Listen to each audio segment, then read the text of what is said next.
अपना उत्तराखंड। मैं हूं शीनम शर्मा और सबसे पहली खबर। शनिवार को सीएम धामी हल्द्वानी में और भीमताल के दौरे पर रहेंगे। हल्द्वानी में सीएम धामी वन्य जीव संघर्ष, टूरिज्म सीजन और कानून व्यवस्था को लेकर समीक्षा बैठक भी यहां पर करने वाले हैं। इसके साथ ही आपको जानकारी दे दें कि भीमताल में एक प्राइवेट कॉलेज के कार्यक्रम में भी सीएम धामी हिस्सा लेने वाले हैं। शनिवार रात को सर्किट हाउस काठगोदाम में सीएम का रात्रि विश्राम रहेगा।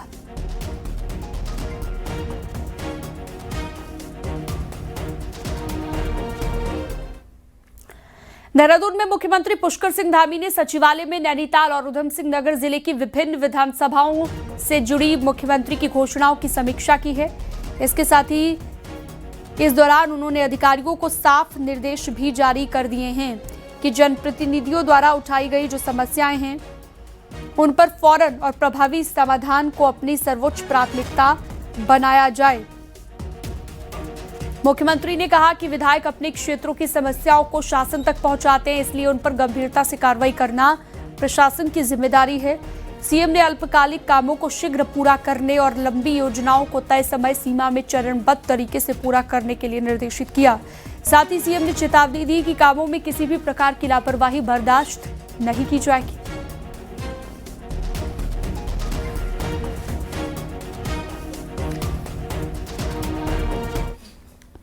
प्रधानमंत्री नरेंद्र मोदी 14 अप्रैल को अपने उत्तराखंड के दौरे के दौरान मां डांट काली के भी दर्शन करेंगे। मां डांट काली का मंदिर देहरादून दिल्ली एक्सप्रेसवे पर उत्तर प्रदेश और उत्तराखंड की सीमा पर मौजूद है, जो कि एक प्रसिद्ध सिद्ध पीठ है। डांट काली से जुड़ी एक रिपोर्ट आपको दिखाते हैं।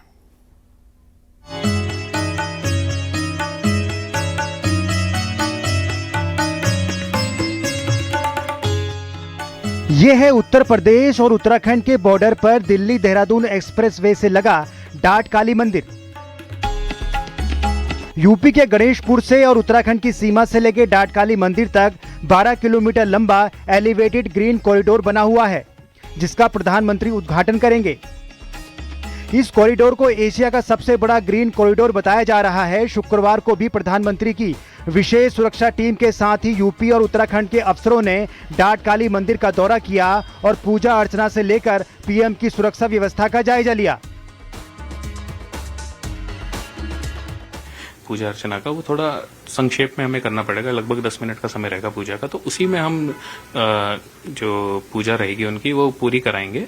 और जो मुख्य पूजा रहेगी वो इसलिए रहेगी कि हमारा इतना बड़ा इको कॉरिडोर बन रहा है और 250 किलोमीटर का ये हाईवे बना है और इसमें 12 किलोमीटर का इको कॉरिडोर है जो शायद एशिया में सबसे बड़ा है, तो उस विषय में पूजा रहेगी। इसी मंदिर में अब 14 अप्रैल को प्रधानमंत्री नरेंद्र मोदी भी पहुंचेंगे। उनका करीब 10 मिनट का कार्यक्रम रहेगा, जो यहां पर वो पूजा अर्चना करेंगे और जो एलिवेटेड कॉरिडोर जो यहां पर बनाया गया है, जिसको एशिया का सबसे लंबा कॉरिडोर बताया जा रहा है, वो निर्बाध रूप से चलता रहे और देश और स्टेट की जो प्रगति है उसमें अपना योगदान देता रहे।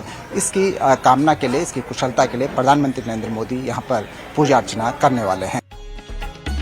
डांट काली मंदिर की स्थापना 1804 को हुई थी। मान्यता है कि जब देहरादून और सहारनपुर के बीच सड़क के लिए यहां टनल का निर्माण काम किया जा रहा था तो बार बार बाधाएं आ रही थी। मान्यता है तब निर्माण कार्य में लगे इंजीनियर को माता ने अपने सपने में दर्शन दिए और उस स्थान पर पिंडी के रूप में स्वयं के प्रकट होने की बात कही। कहा जाता है कि जब अंग्रेजों ने माता की पिंडी को स्थापित कर प्राण प्रतिष्ठा की, तब टनल का काम बिना किसी बाधा के पूरा हो सका। 1804 में जब अंग्रेज दिल्ली से देहरादून का रास्ता बना रहे थे, तब उस समय यहाँ पे गुफा का निर्माण हो रहा था। तो जब वो गुफा का निर्माण कर रहे थे तो उसमें वो रात भर में, वो दिन भर में मलबा निकालते थे, रात को दोबारा मलबा भर जाता था। तो जब ये काफी बार ये चीज हुई तो उसके बाद माता ने, जो इंजीनियर साहब थे जो अंग्रेजों के उसमें थे, तो उन्हें सपने में दर्शन दिए और ये बताया कि मेरी पिंडी स्वरूप मलबे में है, पहले उसे आप स्थापित करिए यहाँ पे, और वो स्थापना होगी आषाढ़ के जो गुप्त नवरात्र होते हैं उसमें, फिर उसकी पूजा पाठ करिए, उसे मूर्ति स्वरूप दीजिए, फिर आपका जो दिल्ली देहरादून हाईवे पर डांट काली में अंग्रेजों के जमाने से टनल है, लेकिन वन वे होने के कारण यहां अक्सर जाम की समस्या बनी रहती थी। अब 6 लेन एक्सप्रेसवे बनने के बाद यहां पर 2 और नई टनल का निर्माण किया गया है। पुरानी टनल को डांट काली मंदिर जाने के लिए अभी भी सुरक्षित रखा गया है। न्यूज 18 के लिए देहरादून से सुनील नवप्रभात की रिपोर्ट।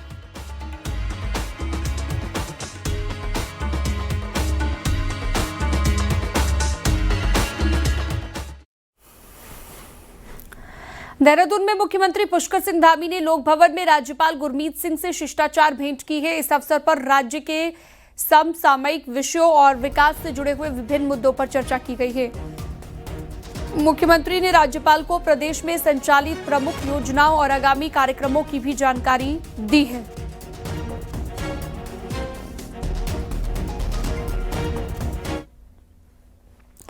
देहरादून एसटीएफ ने पाकिस्तानी आईएसआई एजेंट के हैंडलर को गिरफ्तार कर लिया है। आरोपी पर राष्ट्र विरोधी गतिविधियों के तहत मुकदमा दर्ज किया गया है। आरोप में झाझरा इलाके में एक युवक को हिरासत में लिया गया है। आरोप यह है कि आरोपी तहरीक-ए-तालिबान हिंदुस्तान और पाकिस्तानी आतंकी शहजाद भट्टी के संपर्क में था और संवेदनशील जानकारियां साझा कर रहा था। एसटीएफ जांच में आईएमए और एफआरआई से जुड़ी हुई सूचनाएं भेजने, हथियार रखने और सोशल मीडिया के जरिए कट्टरपंथी सोच से प्रभावित होने के इनपुट मिले हैं। एसएसपी एसटीएफ अजय सिंह ने बताया कि विक्रांत कश्यप लंबे वक्त से देहरादून में रह रहा था। यहाँ पर वो एक कार वर्कशॉप में काम करता था और पाकिस्तानी आईएसआई एजेंट शहजाद भुट्टी के संपर्क में था। आरोपी से एक पिस्टल, 32 बोर का और 7 जिंदा कारतूस, स्प्रे पेंट, कैन और एक फोन बरामद हुआ। पुलिस कर रही है जांच। पिछले कई समय से जो है राष्ट्र विरोधी गतिविधि में इन्वॉल्व था। ये जो गैंगस्टर है, जो लॉरेंस बिश्नोई या शहजाद भाटी से ये टच में आया। उससे एनक्रिप्टेड कॉल्स से ये कॉल पे टच पे था। उसके अलावा उसका जो हैंडलर है राना, जो कराची बेस्ड, पाकिस्तान बेस्ड है, उससे लगातार जो है इसकी रिकॉर्डिंग से इसके जो सीजर्स हुए हैं, सीजर्स में जो है इससे जो एविडेंसेस मिले हैं उसके आधार पे जो है काफी जो है सेंसिटिव जानकारियां आई है, आपत्तिजनक। लगातार जो है शहजाद भट्टी है, जो पाकिस्तान पे जो अल बर्क ऑर्गेनाइजेशन है उसका जो हेड है वो लीड करता है। और साथ ही साथ जो है यहाँ इंडिया में जो टीटीएच नाम से जो तालिबान तहरीक हिंद करके एक ऑर्गेनाइजेशन को यहाँ पर कहीं ना कहीं फॉर्म करने की फिराक में थे, जिसमें कुछ और घटनाएं भी अन्य शहरों में हुई हैं। और इसके माध्यम से यहाँ से जो इनपुट था वो सामरिक महत्व के जो हमारे प्रतिष्ठान है खासकर देहरादून में, उनकी गोपनीय जानकारी, उनकी लोकेशन, उनकी वीडियोज को शेयर किया था। वो भी जो हमें रिट्राइव हुए बहुत सारी।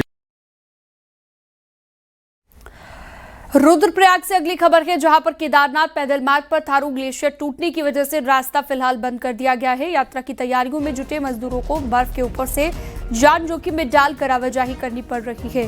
हालात चुनौती भरे हैं। वहीं डीडीएमई ने कहा है कि स्थिति पर लगातार नजर रखी जा रही है। सुरक्षा को ध्यान में रखते हुए मार्ग को जल्द खोलने की भी कोशिश की जा रही है।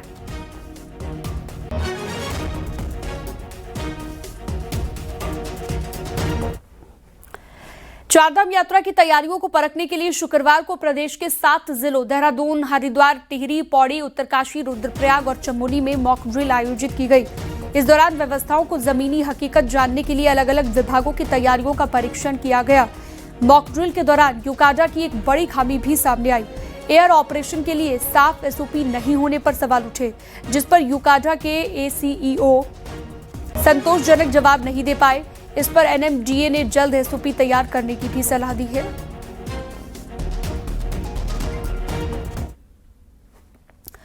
चारधाम के दौरान आपदाओं से निपटने को लेकर जिला प्रशासन ने आज मॉक ड्रिल की है। बद्रीनाथ मंदिर में भूकंप और भगदड़ तो नहीं, बद्रीनाथ गोविंद घाट मार्ग पर एवलांच में फंसे लोगों का रेस्क्यू किया गया है। तो गोविंद घाट जोशीमठ मार्ग पर भी भारी बारिश और लैंडस्लाइड के बाद राहत कार्यों को लेकर मॉक ड्रिल की गई। उधर उत्तरकाशी में भारी बारिश की वजह से पापड़गाड़ पुल क्षतिग्रस्त होने के चलते गंगोत्री हाईवे और आवाजाही बंद होने के बाद राहत कार्यों को लेकर मॉक ड्रिल की गई। इसके साथ ही हरिद्वार में भी मॉक ड्रिल का आयोजन किया गया। मॉक ड्रिल के दौरान हर की पैड़ी पर गंगा का जलस्तर बढ़ने से कुछ लोगों के बहने, रेलवे स्टेशन और पंत द्वीप पार्किंग में अधिक भीड़ होने के चलते भगदड़ मचने की चुनौती का भी सामना किया गया।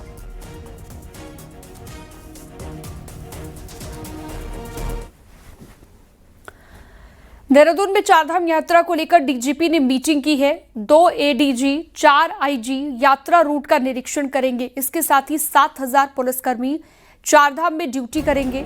वहीं यात्रा रूट पर 16 सुपर जोन, 149 सेक्टर के साथ 118 पार्किंग स्थल बनाए गए हैं।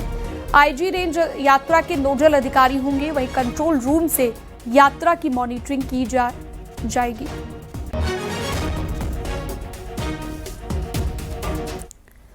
रुद्रप्रयाग में बद्रीनाथ जी की तेल कलश यात्रा का भव्य स्वागत किया गया है। वहीं तेल कलश यात्रा आगे के लिए प्रस्थान करेगी। 22 अप्रैल को तेल कलश यात्रा बद्रीनाथ धाम में पहुंचेगी और 23 अप्रैल को भगवान बद्री विशाल का अभिषेक किया जाएगा।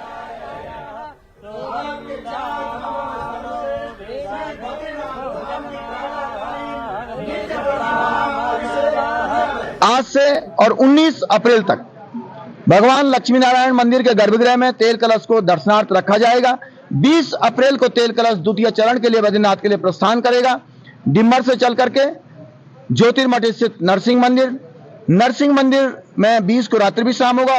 21 को नरसिंह मंदिर से आगे यात्रा चलेगी, प्रस्थान करेगी। जनगणना 2027 के पहले चरण आवास गणना के तहत स्वगणना की प्रक्रिया शुरू हो गई है। इस क्रम में मुख्यमंत्री पुष्कर सिंह धामी ने भी शासकीय आवाज पर स्वगणना में हिस्सा लिया। इस मौके पर मुख्यमंत्री ने कहा कि प्रधानमंत्री नरेंद्र मोदी के नेतृत्व में पहली बार जनगणना को पूरी तरह डिजिटल स्वरूप दिया जा रहा है। इससे प्रक्रिया पहले की तुलना में अधिक सरल, पारदर्शी और प्रभावी बन रही है। मुख्यमंत्री ने कहा कि डिजिटल जनगणना से डेटा स्टोर की सटीकता बढ़ेगी और योजनाओं के क्रियान्वयन में भी तेजी आएगी। इससे सरकार को वास्तविक समय के करीब आंकड़े मिल सकेंगे, जो कि नीति निर्माण में सहायक होंगे।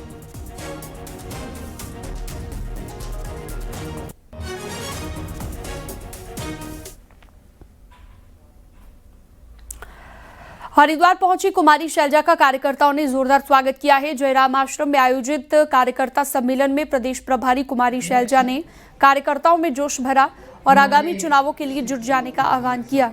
इस दौरान प्रदेश अध्यक्ष गणेश गोदियाल, नेता प्रतिपक्ष यशपाल आर्या समेत प्रदेश के तमाम कांग्रेस के नेता और स्थानीय कार्यकर्ता शामिल हुए। वहीं कुमारी शैलजा ने दावा किया है कि जनता ने बदलाव का मन बना लिया है और 2027 में कांग्रेस की उत्तराखंड में सरकार बनाने जा रही है। सब जगह जैसे कार्यकर्ताओं से, स्थानीय नेताओं से, सीनियर नेताओं से सबसे बातचीत हुई है और हो रही है और ये तो अभी चलेगा आगे तक। ये अभी एक दौरा रखा है हमने, आगे आने वाले समय में और भी जगह हम जाते रहेंगे। बहुत अच्छा फीडबैक भी। केंद्र सरकार की हर घर जल हर घर नल योजना से उत्तराखंड के हजारों गांव की प्यास बुझाने का दावा किया गया था, लेकिन हजारों करोड़ खर्च होने के बावजूद जमीनी हकीकत कुछ और कहानी बयां कर रही है। आपको रिपोर्ट के जरिए दिखाते हैं।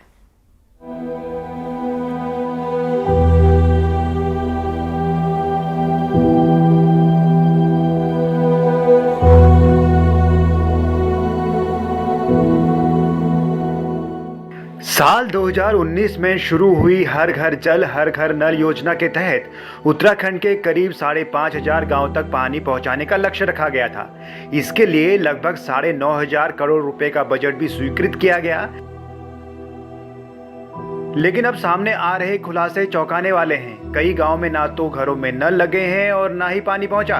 हालात ये हैं कि कई परिवारों के घरों में कनेक्शन तक नहीं है, वहां भी बिल भेज दिए गए। बावजूद इसके कागजों में योजना को पूरी तरह सफल दिखा दिया गया।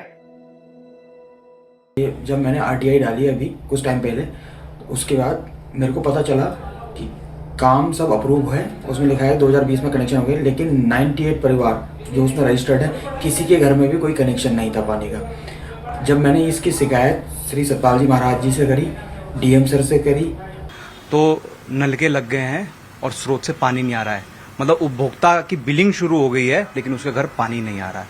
और कहीं कहीं जगह स्थिति ये है, ओके रिपोर्ट मिल चुकी है, काम हो चुका है और घरों में नलके नहीं है। की रिपोर्टें तो बार बार, पहले बनाने वाले भी तो अधिकारी थे, वही अधिकारी थे, वही लिपापोती हो जाएगी। फिर मेरा ये कहना है, आपको कार्रवाई करनी थी तो जहाँ पे जिन अधिकारी पे उन पे क्या कार्रवाई करी अभी तक आपने, कि जो अधिकारी इसमें लिप्त थे और जिन्हें खिलाफ ये गलत पाया गया है, उनको किसी को सस्पेंड किया, उनसे रिकवरी हुई। लेकिन ये खाली बोलने वाली बात है, अधिकारी खाली गोल मटोल से बात कर रहे हैं, घुमाने के लिए कर रहे हैं। अब एक बार फिर जल संस्थान और पंचायती राज विभाग मिलकर पूरे मामले की जांच करने जा रहे हैं। अधिकारियों का दावा है कि इस बार जांच पूरी तरह दस्तावेजों के आधार पर होगी और पंचायत स्तर तक जाकर सत्यापन कराया जाएगा। और चूंकि वो अराइवल जो पहले प्रधान थे वो पुराने वाले प्रधान थे, अब नए वाले प्रधान जी आ गए, तो उसमें थोड़ी उनको दिक्कत कर रहे हैं करने में। तो इसमें हमारे यहाँ सेक्रेटरी हैं पंचायती राज के, उनसे बात हुई है कि जो आपके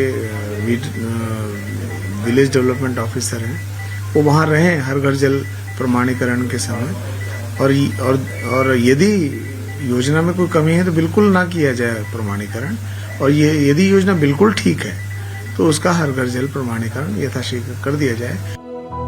अब देखना ये होगा कि जांच सिर्फ फाइलों में सिमट कर रह जाती है या वाकई इस बार दोषी अधिकारियों पर कार्रवाई होगी, और क्या लोगों के घरों में नल के साथ पानी भी पहुंचेगा या फिर दावे सिर्फ कागजी होंगे। सतेंद्र बर्तवाल, न्यूज़ 18, देहरादून।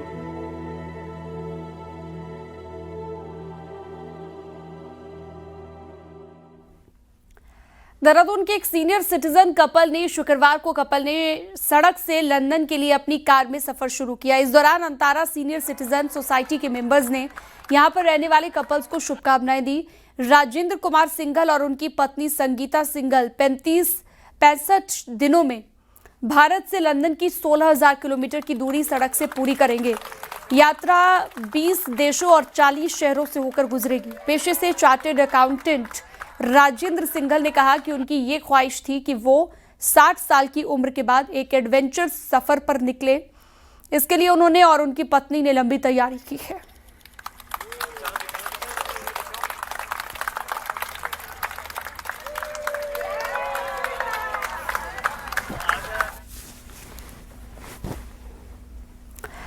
जोशीमठ में समाज को कुरीतियों से मुक्त करने और युवा पीढ़ी को नशे की लत से बचाने के लिए एक साहसिक शंखनाद हुआ है।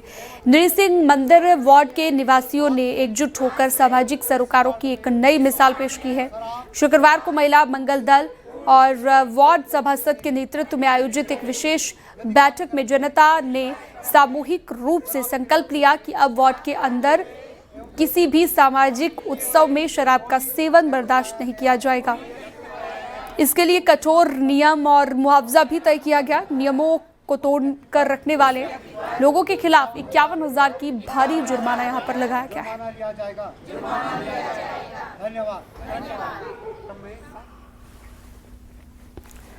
राज्य के कई सरकारी स्कूलों में अभी तक पूरी किताबें नहीं पहुंची है और इसके साथ सरकारी स्कूलों की किताब की क्वालिटी प्राइवेट स्कूलों की क्वालिटी से एकदम अलग नजर आ रही है। एक रिपोर्ट आपको दिखाते हैं।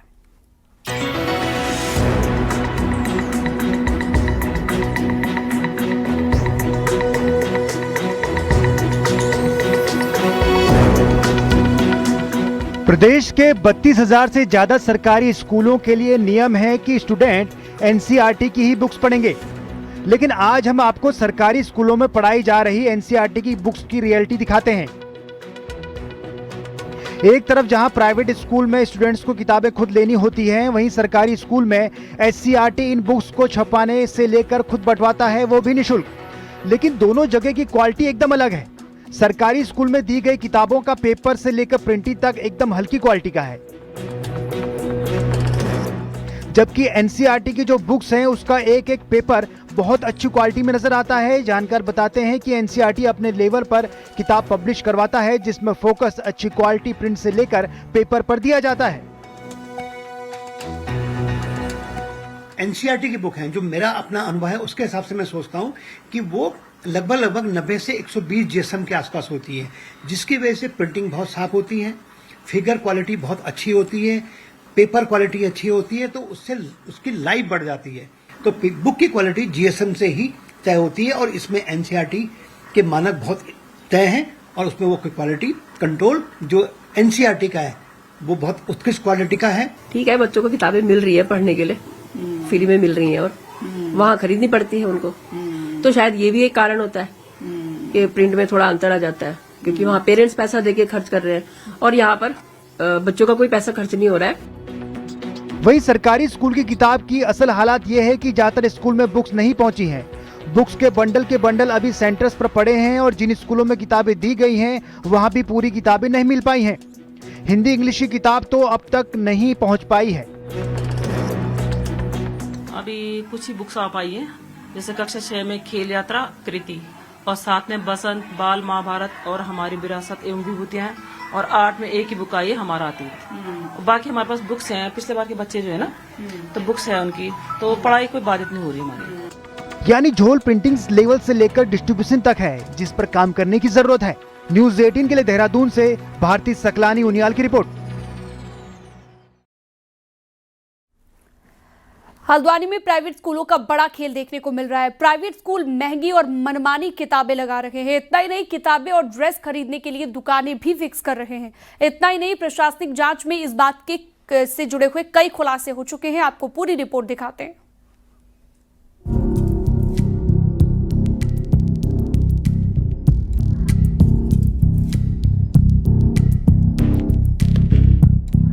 इन दिनों उत्तराखंड के हर शहर में मौजूद इन स्कूली किताबों और ड्रेसेस की दुकानों में पेरेंट्स की भीड़ है। लेकिन अभिभावकों के आरोप हैं कि हर स्कूल की अपनी दुकान है, यानी अपनी फिक्स दुकान है, यानी ये पहले से तय है कि किस स्कूल की ड्रेस और किताबें कहाँ मिलेंगी। यही नहीं, इनके दाम इतने ऊंचे हैं कि पेरेंट्स भी परेशान हैं। नैनीताल जिले में हुई प्रशासनिक जांच में भी स्कूलों और दुकानदारों की मिलीभगत का खुलासा हुआ है।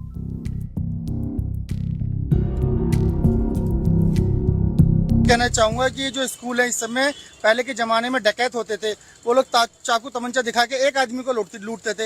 ये स्कूल की कुछ भूमिका ऐसी है कि वो एक फरमान जारी करता है कि आपने ड्रेस यहाँ से खरीदनी है, आपने जूते यहाँ से खरीदने हैं, ये लोगो होना चाहिए, ये टाई होनी चाहिए, बेल्ट होनी चाहिए। और उससे क्या हो रहा है, एक आदेश लागू कर रहे हैं और 500-600 बच्चे उस स्कूल में जो भी पढ़ रहे हैं, उनके माँ बाप सब परेशान हो रहे हैं। और सब जो NCERT जिन सब्जेक्ट की बुक्स नहीं पब्लिश करता है, उसके अलावा जो बुकें लगाई गई हैं अतिरिक्त किताबों के नाम पर या रेफरेंस बुक के नाम पर, उनका जो तुलनात्मक मूल्य है वो NCERT की, चाहे वो उत्तराखंड की हो या दिल्ली की NCERT की हो, उनके रेट से बहुत अधिक है।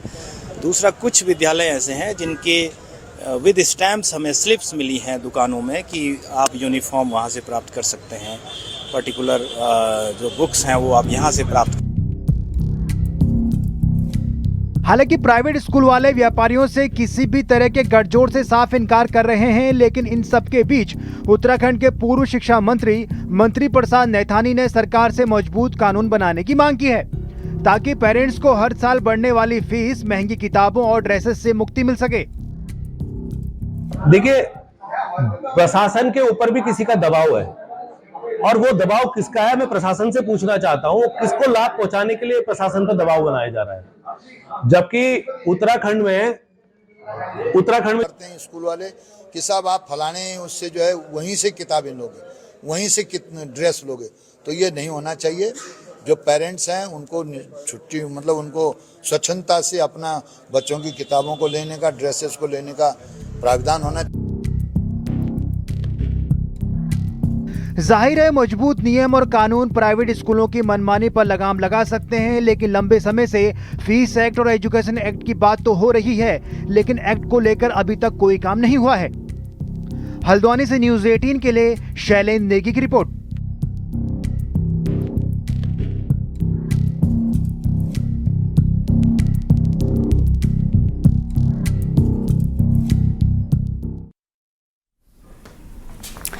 और चलिए अब एक नजर डालते हैं पहाड़ की 10 बड़ी खबरों पर। कीचा के रुद्रपुर बाईपास पर मिले कटे हुए हाथ के मामले का खुलासा, ट्रॉली की चपेट में आने से युवक की मौत।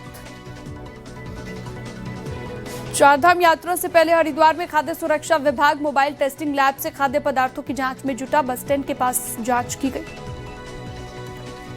ऋषिकेश में अनिश्चितकालीन हड़ताल पर उत्तराखंड में डिप्लोमा इंजीनियर महासंघ के 4000 कर्मचारी हड़ताल से सड़क, पेयजल, सिंचाई और निर्माण कार्य पर असर पड़ा। यमुनोत्री और गंगोत्री में तीर्थयात्रियों की सीमित संख्या को लेकर कारोबारियों ने विरोध जताया, व्यापारियों ने सरकार के फैसले पर विचार की मांग की। रानीखेत के चौबटिया में एक बंगले में रह रहे लोगों से पुलिस ने पूछताछ की, बाहर से आए व्यक्तियों के सत्यापन के निर्देश।